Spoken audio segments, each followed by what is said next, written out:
One TV1. Aceh damai, Indonesia aman. Assalamualaikum warahmatullahi wabarakatuh. Teman-teman semua, saya pertama berterima kasih bahwa pada hari ini diundang dalam satu kelompok yang sangat luar biasa sebetulnya, WeWatch, pimpinan Pak Taufik. Dan yang mengundang saya ini adalah Kandasa Pak Hasrul Harun ini, kawan lama dulu Pak ya. Iya. Nah jadi sampai di sini kemudian ternyata mereka bapak-bapak kita di sini ada Mas Rudi juga bincang dan mengapresiasi tentang apa yang terjadi pada kes 4 pulau di Aceh Singkil kemarin. Dan mereka semua bersimpati kepada teman-teman Aceh, masyarakat Aceh yang sangat solid dan kompak memperjuangkan agar 4 pulau Singkil kembali. Dan sekarang alhamdulillah Pak Prabowo sebagai Presiden sudah memutuskan kembali. Dan yang kedua, saya melihat semangat beliau-beliau ini juga luar biasa, marah kepada kondisi yang kemudian tercipta sampai ada kasus begitu ribut, begitu hebat, begitu dahsyat. Nah sebetulnya saya sependapat mestinya kes ini tidak terjadi kalau Pak Mendagri memperhatikan dari awal apa yang ada secara historis di Aceh. Nah yang pertama itu kebetulan ada undang-undang tahun 1999, setahun kemudian saya gubernur di Aceh, itu terbentuknya Aceh Singkil yang merupakan pecahan dari Aceh Selatan.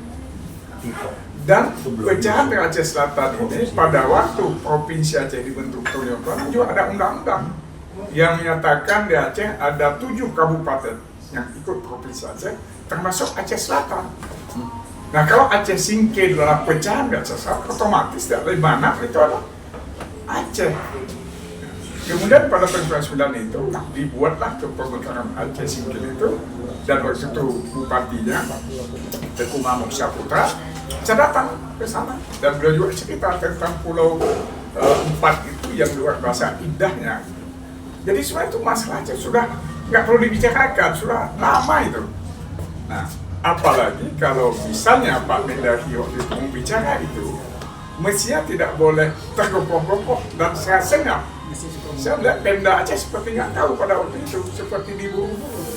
Padahal Undang-Undang PA yang tahun 2015 itu ada satu pasal menyatakan setiap pembicaraan terhadap Aceh itu perlu dibicarakan, dikonsultasikan dengan Pemda Aceh dan DPR Aceh. Itu nggak dilakukan. Nah kemudian ketika itu nggak dilakukan yang undang-undang, Pak Mendagri berikan keputusan menteri.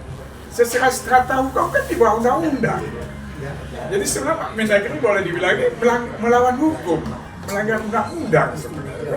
Nah makanya terus terang saya waktu itu hakul yakin masalah akan selesai dan itu tetap milik Aceh. Karena undang-undang begitu. Apalagi kalau dilihat lebih jauh lagi, zaman Sultan Sanabuda, kita kenal di Aceh ini ada Universitas Syahkuala. Kenapa Syahkuala? Itu adalah nama daripada Syekh, seorang ulama, Syekh Abdul Rauf As-Singkili. Itu orang Singkil. Jadi dulu menunjukkan, ada lagi Hamzah Fansuri, ulama besar juga. Itu menunjukkan bahwa Singkil dan sekitarnya, bahkan sebenarnya maaf, dulu dianggap Aceh bagus itu masuk Aceh. Jadi nggak ada cerita soal itu sebetulnya. Kok tiba-tiba itu muncul tuh yang di luar dugaan, gitu kan? Maka banyak juga orang Aceh yang semangat karena marah. Tapi ada orang juga Aceh tenang-tenang aja karena merasa yakin bahwa ini Aceh, saya akan kembali ke Aceh. Dan sekarang sudah terjadi alhamdulillah. Jadi mungkin pada kesempatan ini saya terima kasih sekali pada teman-teman yang hadir ini dari WeWatch yang juga sangat memperhatikan soal Aceh. Dan saya menyampaikan salam beliau-beliau ini kepada masyarakat di Aceh bahwa Anda di Aceh didukung oleh teman-teman kita di Jakarta meskipun bukan orang Aceh, termasuk WeWatch. Jadi terima kasih, kita sama berdoa agar hal ini tidak terjadi ke depan. Karena itu membuat ricu hal-hal yang tidak perlu. Jadi teman-teman sudah bicara semua, dan kalau kita lihat nuansanya adalah bersimpati kepada Aceh dan juga agak sedikit marah lah pada bapak-bapak kita yang membuat suasana gaduh ya. Masuk yang disebut tadi Pak Mendagri terus apa lagi ya.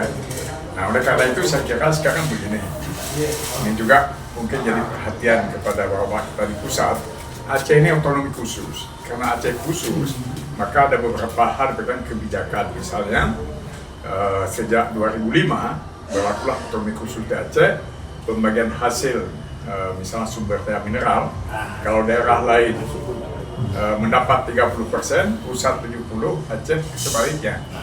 Tapi dalam praktek sampai hari ini sulit itu untuk kita ketahui betul nggak kita dapat 70%. Karena setiap yang muncrat dari bumi Aceh, minyak dan gas itu, orang Aceh nggak pernah bisa hitung gitu kan.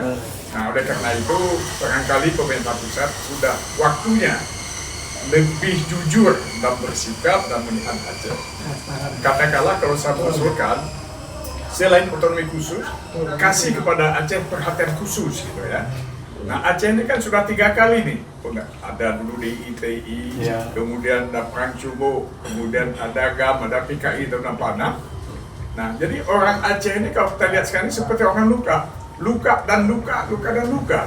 Nah kejadian 4 pulau kemarin itu seperti mencungkil bekas luka, sakit sekali sebetulnya. Sakit itu sebenarnya. Sedih juga. Berat masyarakat Aceh kadang-kadang kurang diperhatikan oleh pusat. Misalnya ada waktu saya gubernur ada, kita punya undang-undang ISMA waktu itu. Tapi kalau kita bicara tingkat nasional, teman-teman di pusat tuh nggak lihat itu punya Aceh. Tapi biasa-biasa saja, bisa kan ada yang khusus gitu kan. Hari ini Aceh itu menurut data statistik itu adalah provinsi termiskin di Sumatera. Coba, tolonglah pemerintah pusat perhatian.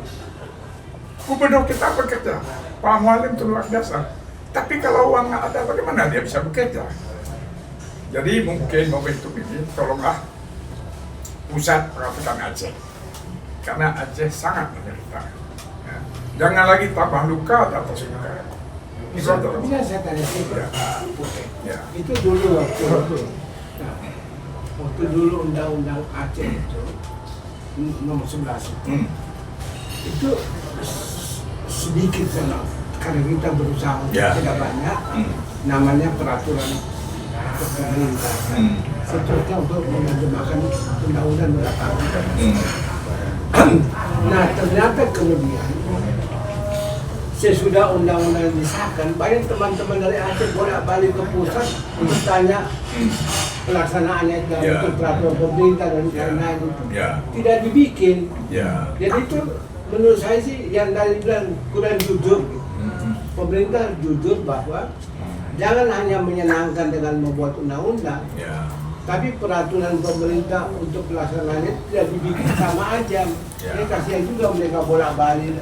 Saya mau tanya, sejauh mana sih sebenarnya itu pelaksanaannya? Kalau pada waktu saya dulu di Aceh, memang undang-undang otonomi khusus belum berlaku ya. Dulu tapi ada undang-undang ISMA Aceh, tapi hampir mirip gitu. Tapi dalam pelaksanaan undang-undang atau peraturan yang sudah khusus ini, ketika kita tiba di tingkat nasional, itu lebih keras lagi. Mau dibawakan nggak ada suasana yang biasa gitu.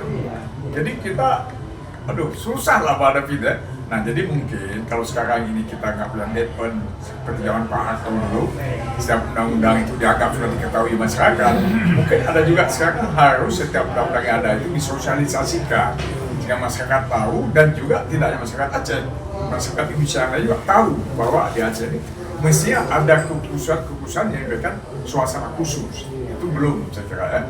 Jadi transparan. Ya, jadi itu barangkali supaya seperti sekarang misalnya sudah jelas Aceh itu termiskin di Sumatera. Kenapa nggak pemerintah mengambil satu sikap? Wah ini harusnya program begini, supaya ini bisa muncul lagi, kan? Kalau diserahkan kepada Aceh, Aceh keadaan miskin, keadaan masyarakat juga masih begitu. Jadi susah bangkitnya. Apalagi ditambah masa-masa politik seperti kemarin gitu kan. Jadi inilah ini harapan saya. Semoga pemerintah lebih memperhatikan. Kita kan saudara, sama-sama saudara. Dan Aceh kalau disebut daerah modal itu tiba-tiba Jadi ketika kita cek dulu, ditanya Merdeka apakah Indonesia merdeka, waktu itu DKI udah jatuh juga, Jogja udah jatuh, tinggal hanya Aceh. Bicara Agus Salim, Aceh masih ada, itu masuk modal. Jadi saya kira bukan Aceh ingin berpilihan minta macam-macam. Hal-hal begini perlu ada perhatian supaya orang Aceh merasa juga diperhatikan. Terima kasih.